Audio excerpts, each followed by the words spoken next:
ভাবছিলাম যে সম্পত্তির ভাগাভাগি করব, কিন্তু এখন আমার মনে হইতাছে সম্পত্তির পাশাপাশি মাকেও ভাগাভাগি করতে হবে। কি করলি তুই? তার মানে বোঝো না, 1 মাস তোমার কাছে থাকবো, 1 মাস আমার কাছে থাকবো। কি করলি তুই? আমার মায়ের ভাগ করতে হইব? না না না, আমার মায়ের আমি ভাগ করতে দিব না। আমার মায়ের আমি ভাগ করতে দিব না। তোর ভাগের সম্পত্তি আমি তোরে দিয়ে দেবো। প্রয়োজনে প্রয়োজনে আমার যে সয় সম্পত্তি আছে সেটা আমি তোরে লিখে দিব। তবে আমার একটা শর্ত আছে, আমার একটা শর্ত আছে। শর্ত?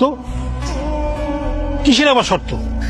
আমার শর্ত, আমার মা, আমার মা, আমার মায়ের ভাগ আমি কাউরে দিতে চাই না। আমার সম্পত্তির বিনিময়ে, আমার সবকিছুর বিনিময়ে আমি আমার মায়ের চাই। আমার মায়ের আমি অন্য কাউরে দিতে চাই না। আমার বাজান বইরা গেছে, আমি ইতি হয়ে গেছি। আমি আর আমার মায়ের হারিতে চাই না।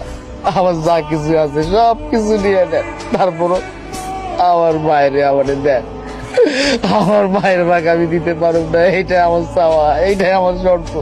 মেম্বার সাহেব, আমি যে দুজনের সম্পত্তি পাবো ওটা আমার দরকার নাই, ওইটা আমার লিখে দিতে চাই।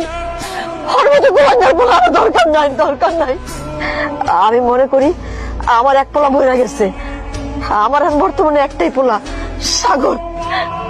আমার সাগরে যথেষ্ট, পরে আমার লাগবো না।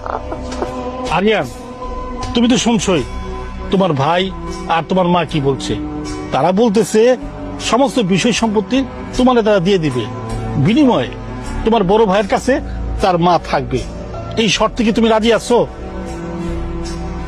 রাখার চেয়ে দিয়ে দেওয়াই ভালো। এটা রাখলে খালি খালি ওষুধের টাকা যাইবো, আমাকে ফকির হওয়া লাগবে। আমি রাজি। আচ্ছা ঠিক আছে, আমারে দেন, ওই সই করতে হবে, সই দিতেছি।